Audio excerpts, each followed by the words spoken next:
بسم اللہ الرحمن الرحیم۔ شروع اللہ کے نام سے جو بڑا مہربان نہایت رحم والا ہے۔ لٹیاں وچ پردیس دے لٹیاں لٹیاں وچ پردیس دے لٹیاں لٹیاں وچ پردیس دے لٹیاں گاگا گھوڑے دیاں ٹٹیاں وچ پردیس دے لٹیاں لٹیاں وچ پردیس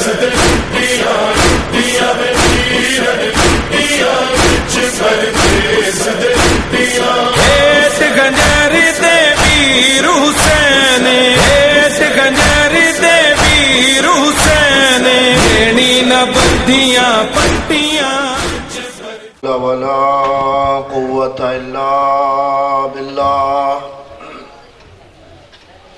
العلي العظيم. أعوذ بالله من الشيطان الرجيم. بسم الله الرحمن الرحيم. رب اشرح لي صدري ويسر لي أمري واحلل عقدة من لساني يفقهوا قولي. الحمد لله رب العالمين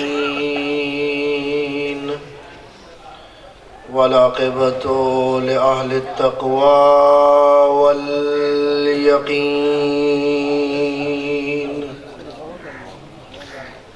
الصلاة والسلام على أشرف الأنبياء والمرسلين سيدنا ونبينا وشفيع ذنوبنا حبيبنا وحبيب إله العالمين أبي القاسم محمد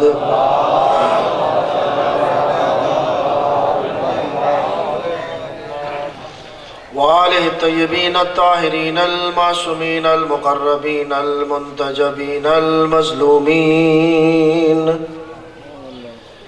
الذين أذهب الله عنهم الرجس وطهرهم تطهيرا.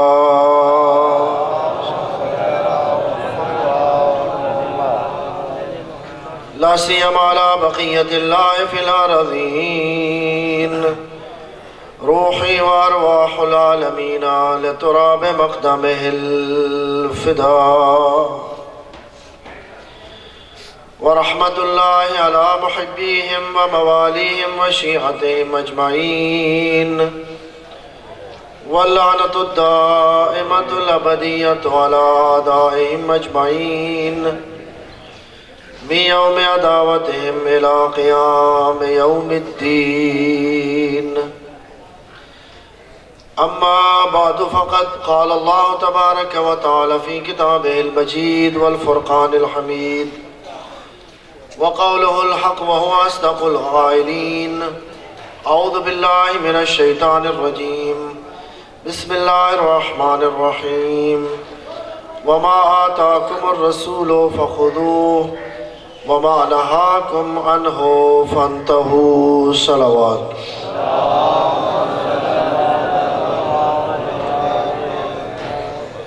پھر بھی اپنے اعمال کی قبولیت کے لیے مراکز دینیہ مدارس دینیہ کی دن دگنی رات چگنی ترقی کے لیے اور بطور خاص اس مرکز ہدایت کی ترقی کے لیے بآواز بلند صلوات پڑھیں.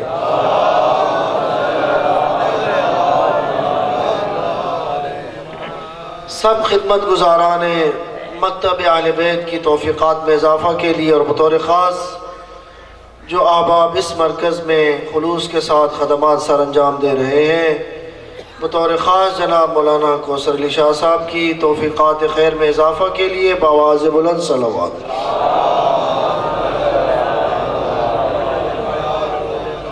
اپنے وقت کے امام کے ظہور پر نور میں تعجیل کی غرض سے بآواز بلند صلوات پڑھیے۔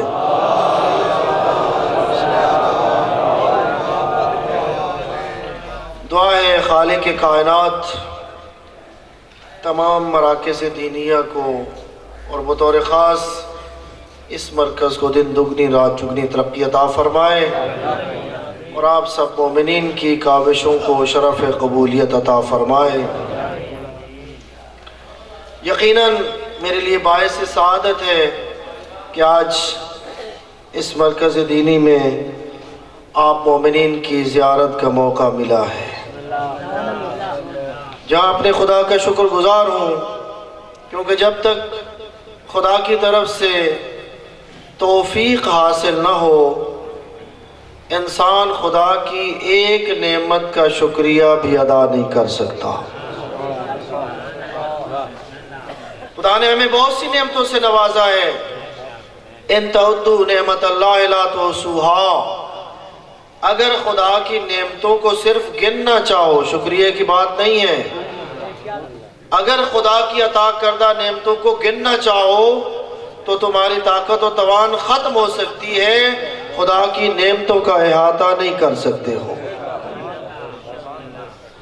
اقلیم امامت کے چوتھے تاجدار ارشاد فرماتے ہیں اگر خدا کی نعمتوں کا شکریہ ادا کرنا چاہو تو ایک نعمت کا شکریہ تب ادا ہو سکتا ہے جب خداوند متعال تمہیں اس ایک نعمت کا شکریہ ادا کرنے کی توفیق عطا فرمائے۔ ادھر خدا نے ایک نعمت عطا کی، آپ نے چاہا کہ اس نعمت کا شکریہ ادا کریں، جب تک خالق کی طرف سے توفیق کی صورت میں ایک اور نعمت نہ مل جائے انسان فقط ایک نعمت کا شکریہ بھی ادا نہیں کر سکتا۔ ادھر خدا نے توفیق شکر عطا کی، ادھر آپ نے ایک نعمت کا شکریہ ادا کیا، ایک نعمت کا شکریہ ادا ہو گیا لیکن ایک اور نعمت کا اضافہ ہو گیا۔ وہی امام فرماتے ہیں اگر خداوند متعال تمہیں کوئی نیکی کا کام کرنے کی توفیق عطا فرمائے تو فخر نہ کیا کرو، اگر مدرسے کی معاونت کرنے کی توفیق عطا فرمائے خداوند متعال، کوئی اور نیکی کا کام کرنے کی توفیق عطا فرمائے، امام فرماتے ہیں مقام فخر نہیں ہے بلکہ مقام شکر ہے، خالق کی بارگاہ میں شکریہ ادا کیا کرو اور یہ کہا کرو اے خدا تو اپنے کاموں پہ قادر ہے، تو یہ نیکی کا کام کسی اور سے بھی کروا سکتا تھا، میں تیرا شکریہ ادا کرتا ہوں کہ نیکی کے اس کام کے لیے تو نے میرا انتخاب کیا ہے۔ نعرہ تکبیر، نعرہ تکبیر، نعرہ رسالت، نعرہ حیدری، نعرہ صحت و سلامتی اور عمر درازی کے لیے بآواز بلند صلوات۔ علماء حقہ کی سربلندی کے لیے بآواز بلند صلوات۔ خدا کے کام ہوتے رہتے ہیں، شکر اس بات پہ ادا کیا کرو کہ خدا کی نظر انتخاب آپ پہ ٹھہری ہے۔ مدارس بھی چلتے رہیں گے، یہ سلسلہ ہدایت ہمیشہ جاری و ساری رہے گا، خدا کا شکر وہ ادا کرے جس کو خدا نے اس کام میں حصہ لینے کی توفیق عطا فرمائے۔ سامعین محترم، ہدایت وہ نعمت ہے، مرکز علم میں بیٹھ کر علماء کرام کی موجودگی میں بیٹھ کر یہ جملہ عرض کر رہا ہوں، خداوند متعال نے بہت سی نعمتوں سے نوازا ہے جن کا شکریہ ادا کرنا تو درکنار، انسان ان کو گننے پہ قادر نہیں ہے، لیکن اسی خدا نے پورے قرآن مجید میں کسی نعمت کے بارے میں لفظ منت اور احسان استعمال نہیں کیا۔ خدا نے یہ نہیں کہا میں نے تم پہ منت لگائی، تمہیں میں نے عدم سے وجود میں لایا، میں نے تم پہ منت اور احسان کیا کہ میں نے تمہیں بہترین جسم عطا کیا، میں نے تم پہ احسان کیا کہ میں نے تمہیں عقل کی نعمت سے نوازا، کسی نعمت کی عطا پر خالق کائنات نے لفظ منت اور احسان استعمال نہیں کیا۔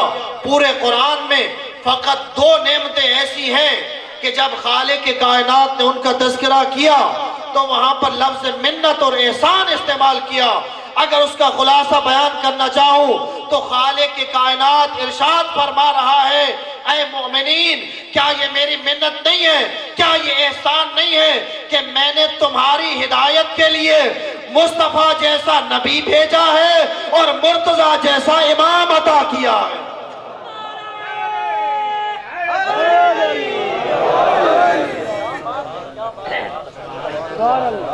کیا اس سے بڑا احسان ہو سکتا ہے کہ میں نے تمہاری ہدایت کے لیے مصطفیٰ جیسا نبی بھیجا ہے اور مرتضیٰ جیسا امام عطا کیا۔ لقد من اللہ علی المؤمنین اذ بعث فیہم رسولا منہم یتلو علیہم آیاتہ ویزکیہم وَيُعَلِّمُهُمُ الْكِتَابَ وَالْحِكْمَةَ وَإِنْ كَانُوا مِنْ قَبْلُ لَفِي ضَلَالٍ مُبِينٍ۔ ایک نعمت نبوت ہے کہ جس کے بارے میں خدا نے لفظ منت اور احسان استعمال کیا ہے، اور دوسری نعمت امامت ہے۔ جب آخری امام کا تذکرہ ہوا، وَنُرِيدُ أَن نَّمُنَّ عَلَى الَّذِينَ اسْتُضْعِفُوا فِي الْأَرْضِ وَنَجْعَلَهُمْ أَئِمَّةً وَنَجْعَلَهُمُ الْوَارِثِينَ۔ ہمارا ارادہ ہے کہ ہم مومنین پر منت لگائیں، ان پر احسان کریں کہ قیامت کا سورج طلوع ہونے تک ان کی ہدایت کے لیے امام عطا کریں۔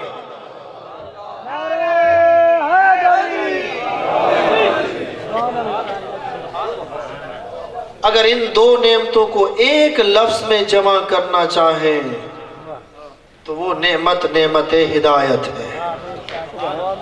اگر اس ایک نعمت کو 2 حصوں میں تقسیم کرنا چاہیں، ایک نبوت کی صورت میں ہے اور ایک امام کی صورت۔ خدا کا بڑا احسان ہے، یہ اتنی بڑی نعمت ہے کہ جس کے بارے میں وہ خدا جو احسان کرنے کا حکم دیتا ہے، نیکی کے کرنے کا حکم دیتا ہے، لیکن ساتھ یہ بھی کہتا ہے احسان نہ جتلایا کرو۔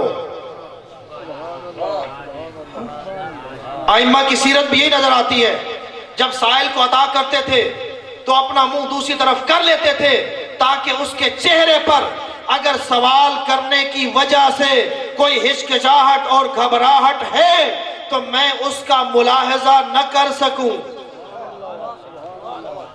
لیکن وہی خدا ان نعمتوں کے بارے میں خود کہہ رہا ہے، میرا احسان ہے، میں نے تم پہ منت لگائی ہے۔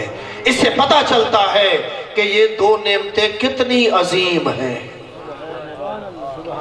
تبھی جب اپنے محبوب کی اطاعت کا حکم دیا، فرمایا وَمَا آتَاكُمُ الرَّسُولُ فَخُذُوهُ وَمَا نَهَاكُمْ عَنْهُ فَانْتَهُوا۔ جو کچھ پیغمبر دے اسے لے لو اور جس چیز سے روکے اس سے رک جاؤ۔ ما آتاکم الرسول، عربی زبان جو جانتے ہیں اس کی ظرافت کو سمجھتے ہیں، ما عموم کے لیے آتا ہے، جو کچھ پیغمبر دے اسے لے لو، جس چیز سے روکے اس سے رک جاؤ۔ اسی خدا نے والدین کی اطاعت کا بھی حکم دیا ہے، لیکن والدین کی اطاعت کے لیے حد مقرر کر دی ہے۔ جب تک والدین خدا کی نافرمانی کا حکم نہ دیں ان کی اطاعت واجب ہے۔ اگر کوئی ایسا حکم دے جس سے خدا کی نافرمانی لازم آتی ہو تو وہاں والدین کی نافرمانی ہو سکتی ہے، خدا کی نافرمانی۔ لیکن اس خدا نے جب اپنے محبوب کی اطاعت کا حکم دیا، وہاں پر کوئی قید نہیں لگائی، وہاں پر کوئی شرط نہیں لگائی، کوئی حد مقرر نہیں کی، بلکہ کہہ دیا جو کچھ دے لے لو اور جس چیز سے روکے اس سے رک جاؤ۔ اس لیے کہ حد وہاں مقرر کی جاتی ہے، شرط اور قید وہاں لگائی جاتی ہے جہاں پر کردار پر مکمل اعتماد نہ ہو۔ یہ تو وہ نبی ہے جب تک وحی نازل نہ ہو۔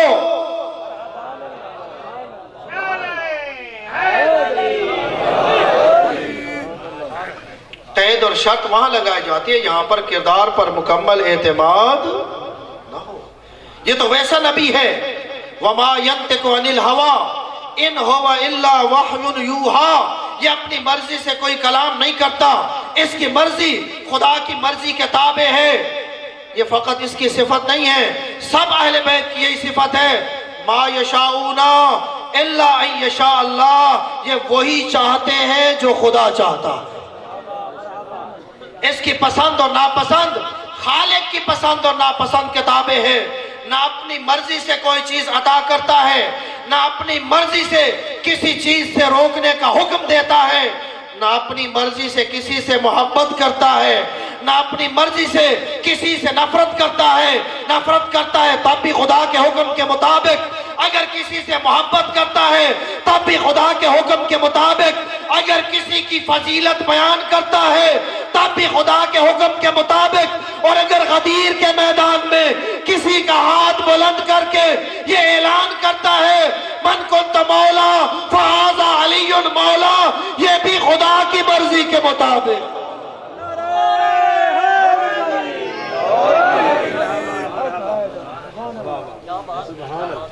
کیونکہ اس کی پسند اور ناپسند خالق کی پسند اور ناپسند کے تابع ہے، اس لیے جو کچھ دے اسے لے لو اور جس چیز سے روکے اس سے۔ ہمیں کیا کچھ پیغمبر نے نہیں دیا، ہم نے سارا دین پیغمبر سے لیا ہے، ہم نے قرآن پیغمبر سے لیا ہے، حدیث قدسی پیغمبر سے لی ہے، حدیث پیغمبر سے لی ہے۔ اگر وقت ہوتا تو ان تین کلاموں میں فرق بیان کرتا، سب کچھ ہم نے پیغمبر سے لیا۔ ہمیں کیونکہ پیغمبر کی صداقت پر مکمل یقین اور اعتماد تھا، جو کچھ پیغمبر نے دیا ہم نے قبول کیا۔ ہمیں کہاں سے معلوم تھا یہ قرآن کی آیت ہے، یہ حدیث قدسی ہے یا پیغمبر کی اپنی حدیث ہے؟ یہ تو ہمیں پیغمبر پر اعتماد تھا، پیغمبر دیتے گئے ہم لیتے گئے، پیغمبر نے کہا یہ آیات قرآنی ہے، ہم نے قرآن کے طور پر قبول کیا، پیغمبر نے کہا یہ حدیث قدسی ہے، ہم نے حدیث قدسی کے طور پر لیا، پیغمبر نے کہا یہ میری حدیث ہے، ہم نے پیغمبر کی حدیث کے طور پر قبول کیا۔ لیکن اگر پیغمبر کی عطاؤں کا خلاصہ بیان کرنا چاہوں، اگر دو لفظوں میں پیغمبر کی عطاؤں کو بیان کرنا چاہوں، خدا نے یہی کہا ہے نا، جو کچھ پیغمبر دے اسے لے لو اور جس چیز سے روکے اس سے رک جاؤ۔ ہمیں سب کچھ پیغمبر نے عطا کیا ہے، لیکن اگر پیغمبر کی عطاؤں کو ایک لفظ میں بیان کرنا چاہوں، دو لفظوں میں بیان کرنا چاہوں، تو پیغمبر کی وہ حدیث میرے سامنے ہے جس میں ارشاد فرماتے ہیں انی تارک فیکم الثقلین، کتاب اللہ ہے وعطرتی اہل بیتی ما ان تمسکتم بہما لن تضلوا بعدی ابدا وانہما لن یفترقا حتی یرد علی الحوض۔ تمہاری ہدایت کے لیے دو قیمتی چیزیں چھوڑ کے جا رہا ہوں، ایک اللہ کی کتاب قرآن مجید ہے، دوسری میری عطرت اہل بیت ہے۔ اگر ان دونوں سے تمسک کیا، اگر ایک ہاتھ میں قرآن ہوا اور دوسرے ہاتھ میں دامن اہل بیت ہوا، تو میں زبان صداقت کے ساتھ یہ ضمانت دے کے جا رہا ہوں کہ قیامت کا سورج تو طلوع ہو سکتا ہے، تم کبھی گمراہ نہیں ہو سکتے۔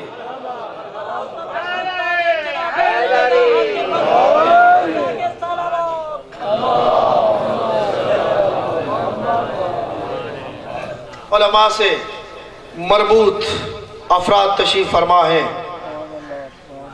بعض اوقات کہہ دیا جاتا ہے پیغمبر کی حدیث تو موجود ہے، لیکن پیغمبر نے یہ کہا تھا میں تمہاری ہدایت کے لیے قرآن اور سنت کو چھوڑ کے جا رہا ہوں۔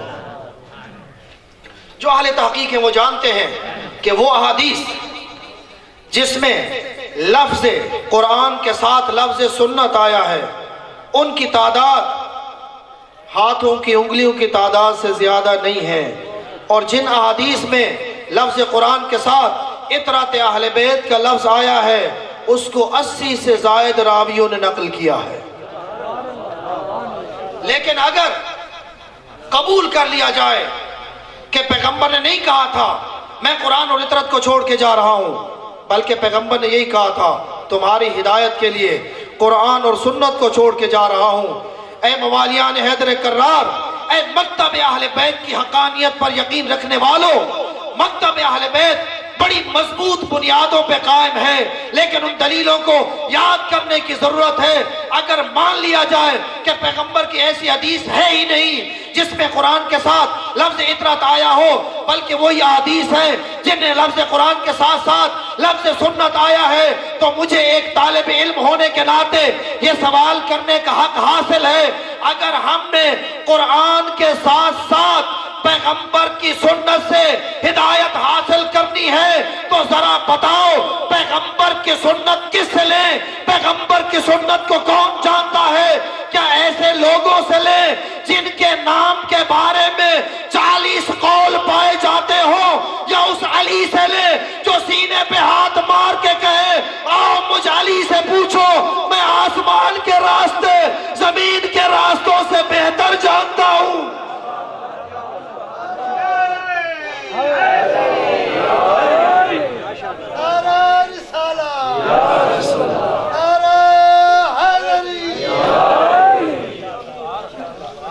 کون ہے علی اور اولاد علی سے بڑھ کر جو پیغمبر کی سنت کو جانتا ہو؟ جو امیر المومنین خود فرماتے ہیں میں پیغمبر کے پیچھے پیچھے اس طرح چلتا تھا جس طرح اونٹنی کا بچہ اپنی ماں کے نقش قدم پہ چلتا ہے۔ میں پیغمبر کی محفل میں بھی بیٹھتا تھا اور پیغمبر مجھے 24 گھنٹوں میں 2 مرتبہ خصوصی ٹائم عطا کرتے تھے اور مجھے علم و حکمت کی تعلیم دیتے تھے، اور خود فرمایا علمنی رسول اللہ زکن زکا، پیغمبر نے مجھے علم اس طرح عطا کیا جس طرح پرندہ اپنے بچے کو دانا کھلاتا ہے۔ پیغمبر نے علم اس طرح عطا کیا جس طرح پرندہ اپنے بچے کو دانا کھلاتا ہے۔ بڑی خوبصورت تعبیر ہے، اور اس کی تفسیر میں سرزمین پاکستان کے عظیم عالم دین شیخ الجامعہ علامہ اختر عباس نجفی آل اللہ مقامہ بڑا خوبصورت جملہ ارشاد فرمایا کرتے تھے، اگر آپ نے توجہ کی تو آپ کو بھی لطف آئے گا۔ فرماتے تھے اے مومنین، دینے والے پیغمبر ہیں، لینے والے امیر المومنین ہیں، کبھی شک نہ کرنا پیغمبر نے سارا علم دیا تھا یا اپنے علم میں سے کچھ حصہ دیا تھا۔ فرماتے تھے کبھی بھی شک نہ کرنا، اس لیے کہ علم میں کمی تب آتی یا دینے والے میں بخل ہوتا یا لینے والا کم ظرف ہوتا۔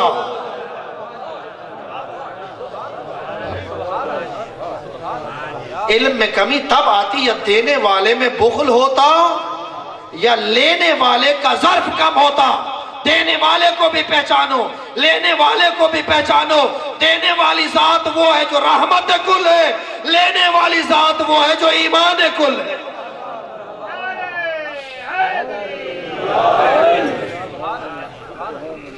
ایسی ہستیاں خدا نے ہمیں عطا کی ہیں، ان کی سیرت کو سننے کی ضرورت ہے، اس پر عمل کرنے کی ضرورت ہے، جن کی محبت کو خدا نے واجب قرار دیا ہے۔ یا اہل بیت النبوت حبکم فرض فی القرآن انزلہ وکفا بعظیم القدر انکم من لم یصلی علیکم لا صلاۃ لہ۔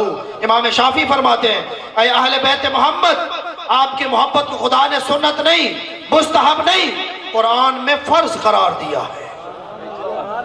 اور آپ کی عظمت کے لیے یہ بات کم نہیں ہے کہ جو بھی مسلمان ہو نماز بھی پڑھتا ہے، نماز میں تشہد بھی پڑھتا ہے، جب تک نماز کے تشہد میں آپ کے جد پر اور آپ پر صلوات نہ بھیجے اس کی نماز قبول نہیں ہوتی۔ اور خطب روایتین میں فریقین میں یہ حدیث موجود ہے کہ پیغمبر اکرم نے امیر المومنین کو مخاطب کر کے فرمایا، جناب المودہ میں بھی ہے، اور اس حدیث کے راوی احمد ابن حنبل ہیں، ان کی عظمت کے لیے جملہ کافی ہے کہ امام احمد ابن حنبل استاد ہیں امام مسلم اور امام بخاری کے۔ امام مسلم اور امام بخاری دونوں کے استاد ہیں احمد ابن حنبل۔ وہ اس حدیث کو نقل کرتے ہیں کہ پیغمبر اکرم اصحاب کی محفل میں تشریف فرماتے، گزشتہ انبیاء کا تذکرہ ہوا، فلاں نبی فلاں صفت کے حامل تھے، خدا نے انہیں اپنے زمانے میں فلاں معجزہ عطا کیا تھا، فلاں نبی مردوں کو زندہ کرتے تھے، فلاں نبی اپنے وقت کے جادوگروں کے خلاف اپنا جب عصا پیش کرتے تھے ید بیضا تو ان کے سارے سانپوں کو نگل لیتا تھا، فلاں نبی کا یہ معجزہ تھا۔ اصحاب نے خواہش ظاہر کی اے کاش ہم بھی اس زمانے میں ہوتے، ان انبیاء کی صفات کا ملاحظہ کرتے۔ پیغمبر فرماتے ہیں پریشان ہونے کی ضرورت نہیں ہے، اگر تم ان انبیاء کے زمانے میں نہیں تھے تو میں تمہیں ایک نسخہ بتاتا ہوں۔ فرمایا من اراد ان ينظر آدم الى علمه وإلى نوح في حلمه وإلى إبراهيم في خلته وإلى عيسى في زهده وإلى موسى في مناجاته وإلى يعقوب في حزنه وإلى يوسف في حسنه وإلى المصطفى في حسبه ونسبه وحسن خلقه، جو آدم کا علم دیکھنا چاہے، جو نوح کا حلم دیکھنا چاہے، جو ابراہیم کی خلت دیکھنا چاہے، جو عیسیٰ کا زہد دیکھنا چاہے، جو موسیٰ کی مناجات دیکھنا چاہے، جو یعقوب کا حسن و ملال دیکھنا چاہے، یوسف کا حسن و جمال دیکھنا چاہے، مصطفیٰ کا حسن و خلق اور حسب و نسب دیکھنا چاہے، فَلْيَنْظُرْ إِلَىٰ عَلِي ابن ابی طالب، وہ علی کے چہرے کی طرف دیکھے، اسے یکجا علی کے چہرے میں سارے انبیاء کی صفات نظر آئیں گی۔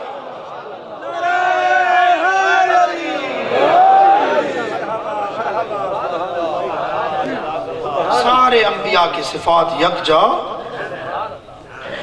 انہی کی محبت کو خدا نے واجب قرار دیا ہے۔ یہ خدا کی حکمت ہے، ان ہستیوں سے لوگوں کو مربوط رہنے کے لیے اور ان سے ہدایت حاصل کرنے کے لیے خدا نے ان کی محبت کو واجب قرار دیا ہے۔ پیغمبر کی حدیث بھی آپ نے سنی ہوگی، لو ان عبدا عبد اللہ مثل ما قام نوح فی قومہ وکان له مثل الاحد ذهبا فانفقه فی سبیل اللہ وحج على قدميه 1000 عام وقتل بین الصفا والمروہ مظلوما، اگر خدا کسی کو اتنی عمر عطا کرے جتنی نوح کو عطا کی تھی اور ساری زندگی خدا کی عبادت میں گزار دے، اسے خالق کائنات اپنے غیب کے خزانوں سے کوہ احد جتنا سونا عطا کرے اور سارا سونا راہ خدا میں خرچ کر دے اور 1000 پیدل حج چل کے انجام دے، اور دنیا میں اسے دنیا کی بہترین موت آ جائے، وہ بھی دنیا کی بہترین سرزمین پر صفا و مروہ کے درمیان سعی کرتا ہوا راہ خدا میں قتل ہو جائے، یا علی ان لم یوالکا لم یشم رایت الجنہ، اے علی اگر اس کے دل میں تیری ولایت کا نور نہیں ہوگا، جنت میں جانا تو درکنار، وہ جنت کی خوشبو سے بھی محروم رہے گا۔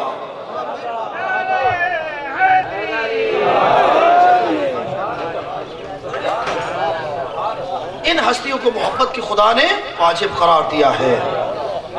میرے آج کی اس مجلس کا پیغام، محبت اہل بیت اعمال کی قبولیت کی شرط ہے۔ محبت اہل بیت اعمال کی قبولیت کی شرط ہے، اعمال سے جان چھڑانے کا بہانہ نہیں ہے۔ محبت اہل بیت اعمال کی قبولیت کی شرط ہے، اعمال سے جان چھڑانے کا بہانہ۔ دین کو اور مکتب اہل بیت کو کسی عالم دین کے بقول بوفا سسٹم نہ بناؤ۔ بڑے ہوٹلوں میں جاؤ، وہاں پر 50 ڈشیں لگی ہوتی ہیں، جو جی چاہتا ہے لے لیتے ہو اور جس پہ جی نہیں ہوتا اسے چھوڑ دیتے ہو۔ دین اور مکتب اہل بیت کو بوفا سسٹم نہ بناؤ، جو حکم پسند آئے اسے لے لو اور جس کو جی نہ مانے اس کو چھوڑ دو۔ نہیں، محبت اہل بیت تقاضا کرتی ہے، کیونکہ یہ وہ ہستیاں ہیں جو وہی چاہتی ہیں جو خدا چاہتا ہے۔ اور پیغمبر نے فرمایا مثل اہل بیتی کمثل سفینۃ نوح، میرے اہل بیت کی مثال کشتی نوح کی مثال ہے۔ کیا فرما رہے پیغمبر؟ دریا کا علاقہ، جب کشتی میں سوار ہوتے ہو، جس سمت میں کشتی حرکت کرتی ہے اسی سمت میں حرکت کرنا پڑتی ہے۔ اگر وہ جو کشتی میں سوار کشتی رکی ہوئی ہو، تمہارے چلنے کا کوئی فائدہ نہیں ہے۔ اگر کشتی چل رہی ہو تو آپ کے رکنے کا کوئی فائدہ نہیں ہے۔ کشتی جس طرف جائے ادھر جانا ہوگا۔ اہل بیت کی مثال کشتی نوح کی مثال ہے، جو اس پر سوار ہوگا وہی نجات پائے گا۔ اگر دریا میں طغیانی ہو، کوئی شخص دریا کے کنارے کھڑے ہو کر کشتی کی تعریف کرتا ہوا نظر آئے، بڑی خوبصورت کشتی ہے، فن تعمیر کا شاہکار ہے، اگر کشتی میں سوار نہیں ہوگا دریا کی موجوں سے، جس طرح اہل بیت نے اپنی مرضیوں کو خدا کی مرضی کے تابع بنا دیا ہے، آپ بھی اپنی مرضیوں کو اہل بیت کی مرضی کے تابع بنا دیں، کیونکہ ان کی پسند اور ناپسند خالق کی پسند اور ناپسند کے تابع ہے۔ سید الشہداء کی زیارت میں پڑھتے ہیں نا، انی سلم لمن سالمکم وحرب لمن حاربکم، ہر اس شخص کے ساتھ میری صلح ہے جس کے ساتھ آپ کی صلح ہے، ہر اس شخص کے خلاف میری جنگ ہے جس کے خلاف، ہر وہ چیز مجھے پسند ہے جو آپ کو پسند ہے، ہر اس چیز سے مجھے نفرت ہے جس سے آپ کو نفرت ہے۔ جابر جوفی کو امام باقر علیہ السلام حدیث ارشاد فرماتے ہیں، یا جابر ایکتفی من ینتحل التشیع ان یقول بحبنا، اگر پڑھنا چاہے عقائد امامیہ کا اردو ترجمہ موجود ہے، مرحوم مظفر کی کتاب ہے، طولانی حدیث جابر جوفی سے نقل کی گئی ہے، صحیح السند حدیث ہے، جس میں امام جابر جوفی کو کہتے ہیں، اے جابر، جو اپنے آپ کو ہم سے منسوب سمجھتا ہے، کیا اس کے لیے یہ کافی ہے کہ وہ زبان سے کہہ دے میں آپ کا شیعہ ہوں؟ ایکتفی من ینتحل التشیع ان یقول بحبنا، جو اپنے آپ کو تشیع سے منسوب کہلاتا ہے، کیا اس کے لیے یہ کافی ہے وہ کہہ دے میں اہل بیت سے محبت کرتا ہوں؟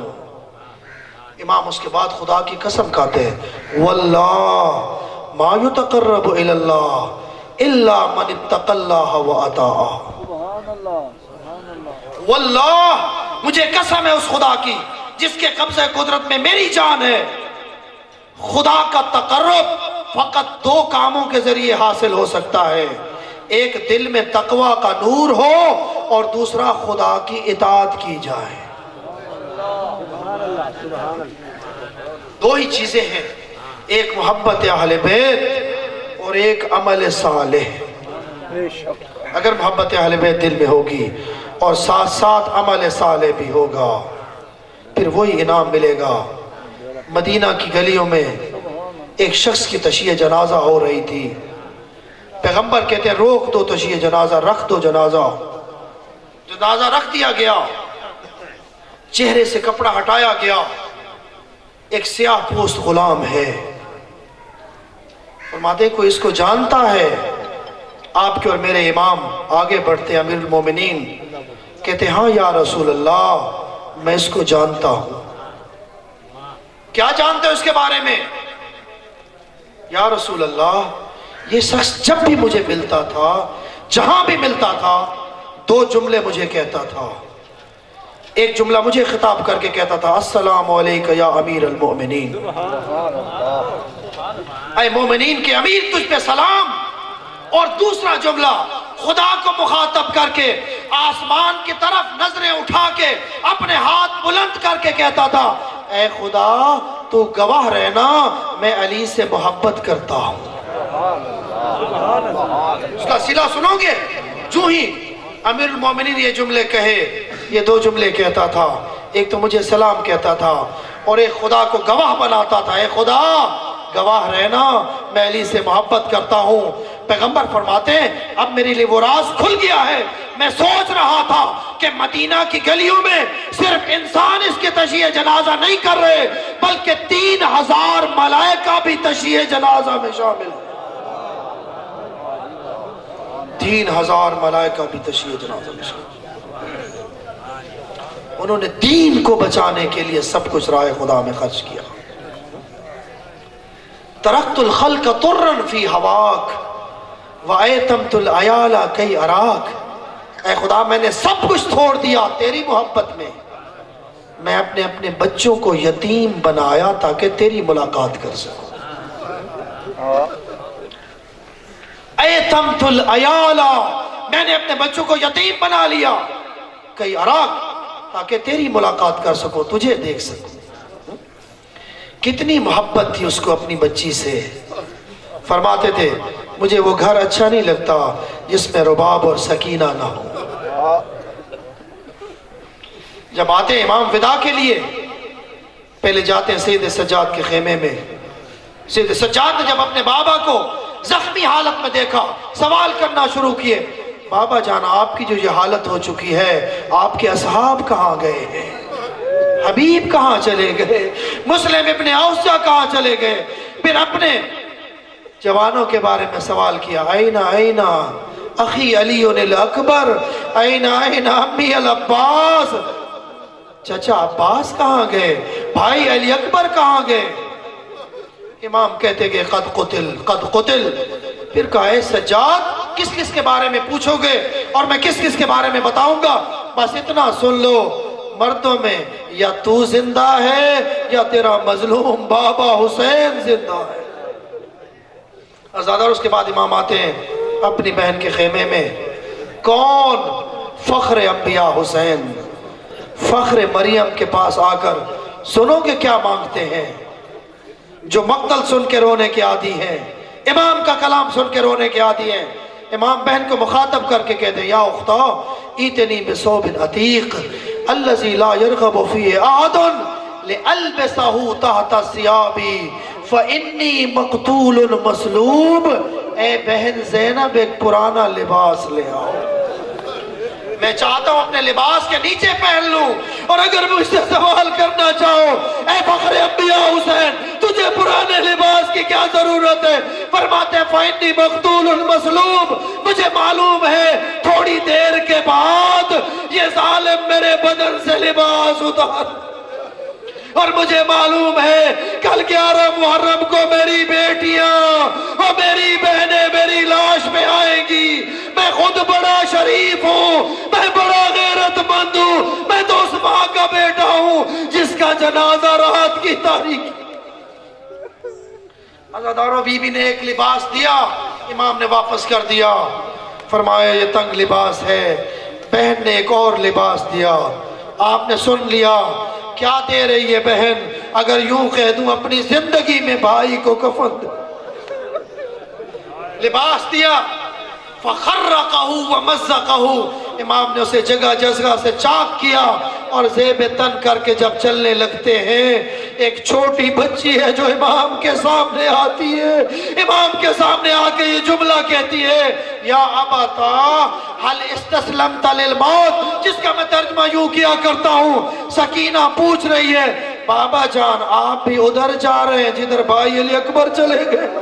بابا آپ بھی ادھر جا رہے ہیں جدھر چچا عباس چلے گئے؟ یا یوں کہوں بابا آپ بھی ادھر جا رہے ہیں اور جدھر جانے والے کبھی واپس نہیں آئے؟ اجرکم علی اللہ۔ عزادارو اس سے بھی درد بھرا جملہ امام کا تھا، سنو گے امام کیا جواب دیتے ہیں؟ فرماتے ہیں کیف لا یستسلم للموت من لا ناصر لہ ولا معین۔ اس کا میں ترجمہ یوں کیا کرتا ہوں، حسین کہہ رہے اے سکینہ جس کا عباس مارا گیا اور جس کا اکبر مارا گیا، اب وہ موت کی طرف نہ جائے تو کیا کرے؟ بی بی کہتی ہے فردنا الی حرم جدنا، اے بابا اگر آپ نے بھی ادھر جانا ہے ہمیں مدینہ پہنچا دو، نہ جانے ظالم آپ کے بعد ہمارے ساتھ کیا سلوک کریں گے۔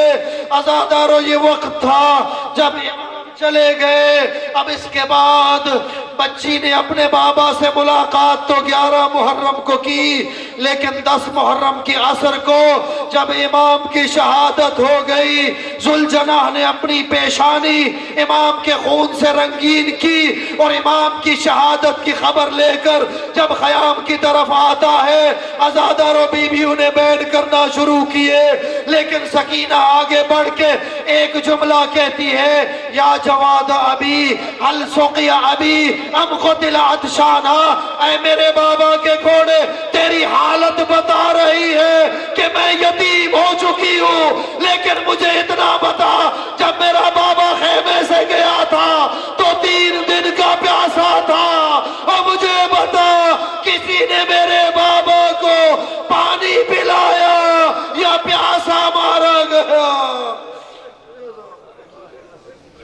ہائے آزادار، اس کے بعد 11 محرم کو جب بیویاں آتی ہے مقتل میں، اب امام کی بچی ہے جو بابا کی گردن پہ منہ رکھے ہوئی ہے، اور امام کی کٹی گردن سے یہ آواز آ رہی ہے، شیعتی ما ان شربتم ماز بن فذکرونی، اے میرے شیعو جب ٹھنڈا پانی پینا اور مجھ مظلوم کی پیاس کو یاد کرنا، او سمیتم بشہید او غریب فندبونی، اگر کسی بے وطن کا تذکرہ ہو اور مجھ حسین پہ گریہ کر۔ اس کے بعد امام نے ایک جملہ فرمایا، لیتکم فی یوم عاشورا جمیعا تنظرونی، اے شیعو کاش تم کربلا میں ہوتے، کیا دیکھتے؟ کیف استسقی لطفلی فابوا ان یرحمونی، اصغر میرے ہاتھوں پہ تھا، میں اصغر کے لیے پانی مانگ رہا تھا، لیکن اصغر کو پانی دینے کی بجائے وہ ظالم اصغر کے گلے کو یہ وہ مصیبت ہے۔ علامہ اختر عباس بیان کرتے تھے کہ بہت سے مصائب ایسے ہیں جو قاتلوں نے اس وقت بیان کیے جب انہیں گرفتار کر کے مختار کے سامنے لایا گیا۔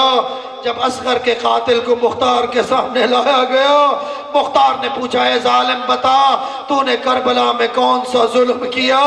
یہ ظالم کہتے ہیں، میں نے کربلا میں 3 تیر چلائے اور تینوں تیر اپنے نشانے پہ لگے۔ پہلا تیر اس وقت چلایا جب عباس کے بازو قلم ہو چکے تھے اور میں نے عباس کی آنکھ کا نشانہ لیا، عباس کی آنکھ میں لگا تیر۔ عزادارو آپ سنتے رہتے ہیں، میں ایک مدرسے کے جلسے میں یہ گفتگو کر رہا ہوں کہ 6 شعبہ تیر، لیکن اگر مجھ سے پوچھنا چاہو، سید ابن طاووس نے اپنی کتاب لحوم میں لکھا ہے کہ کربلا میں 1 6 شعبہ تیر چلا، فقط 6 شعبہ نہیں تھا، زہر آلود بھی تھا۔ یہی حرملہ کہتا ہے، میں نے دوسرا تیر اس وقت چلایا، عزادارو اگر برداشت کر سکو تو سنو، کہتے جب حسین کی پیشانی پھٹ چکی تھی، حسین نے چاہا اپنی عبا کے دامن سے اپنی پیشانی سے خون کو صاف کرے، اور مجھے وہ جگہ نظر آئی اور جہاں رسول اللہ بوسے دیتے تھے، اور میں نے حسین کے سینے کو